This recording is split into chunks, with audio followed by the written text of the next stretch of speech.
13 साल पहले वेस्टीज में आने का मौका मिला और रियली बड़ा प्राउड फील करता हूँ कि 13 साल पहले जब वेस्टीज मिला, मेरे पिताजी सरकारी जॉब में, मेरे पिताजी 7 भाई है, सब गवर्नमेंट सर्वेंट है।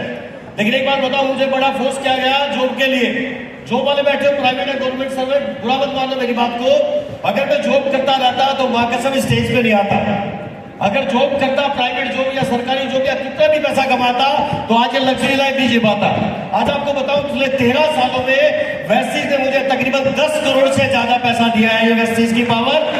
और दूसरी बात, लोग कहते हैं सर वेस्टीज का प्रोडक्ट बदलकर, घर की चाय बदलकर, टेस्ट बदलकर, सप्लीमेंट्स लेकर आज इतना कुछ मिला कि शायद में शब्दों में बयान करना बड़ा मुश्किल होता है, वर्ड्स में एक्सप्लेन नहीं कर पाता मैं।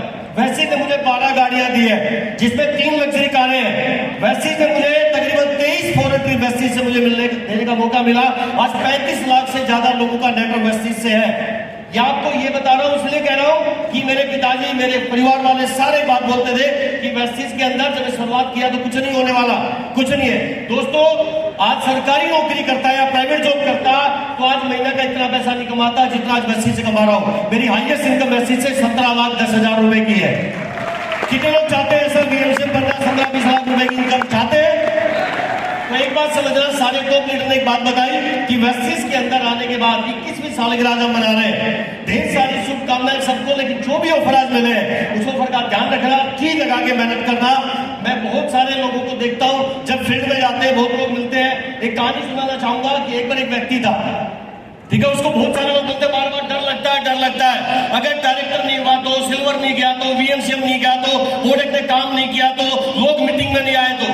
दोस्तों, एक कहानी है, छोटी सी एक बात थी। एक बार एक व्यक्ति था, वो अपनी वाइफ से बड़ा परेशान था, इतना परेशान था, इतना दुखी था कि कुछ पूछो मत। सुबह उठती उसकी वाइफ उससे काम कराती, सारे काम, घर के काम, झाड़ू पोछा, तमाम सारे काम। उसके बाद वो परेशान हुआ, उसने कहा एक दिन कुछ ऐसा हो जाए कि मेरी वाइफ ऊपर चली जाए। उसने भगवान से प्रार्थना करी कि कुछ भी करना पड़े लेकिन ये चली जाए। उसने बहुत विश मांगी और वो एक दिन ऊपर चली गई। जब ऊपर गई तो ऊपर वाले ने जब उसको बुला लिया तो लोगों ने वो प्रक्रिया करी, जो जाते सारा काम किया, वो आगे आगे जाने लग रहा। वो लोटा वोटा जो भी लेके जाते हैं, पीछे लोग जाने लग रहे, अर्थी सजाई, सब लोगों ने बोला।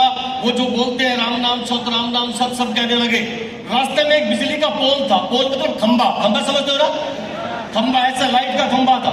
वो अर्थी खंबे से टकरा गई। जब खंबे से टकराई तो उसमें करंट था, करंट लगा तो वो औरत जिंदा हो गई। जिंदा हो गई तो आदमी परेशान, सब लोग छोड़कर भाग गए। वो आदमी की सामत आ गई, बुरा हाल हो गया।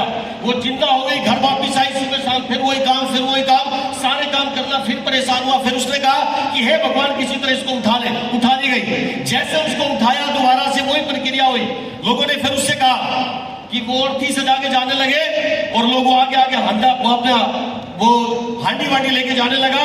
तो लोग कहने लगे राम नाम सत्य है, राम नाम सत्य है। और उसके मुंह से एक ही बात निकल रही, वो डरा हुआ था, खंबा से बचा के, खंबा से बचा के, खंबा से बचा के। भाई साहब, वो खंबे से बचा देना, वो डर लग रहा था, बहुत डर था। बहुत लोग यहाँ पे डरे हुए हैं, वीएमसीएम कैसे बनेंगे, कैसे प्रोडक्ट आएगा। भाई एक कमिटमेंट कर लेना, जाने के बाद कुछ भी हो जाए, जब तक आराम से नहीं बैठेंगे, जब तक वीएमसीएम बन जाएंगे। Thank you so much.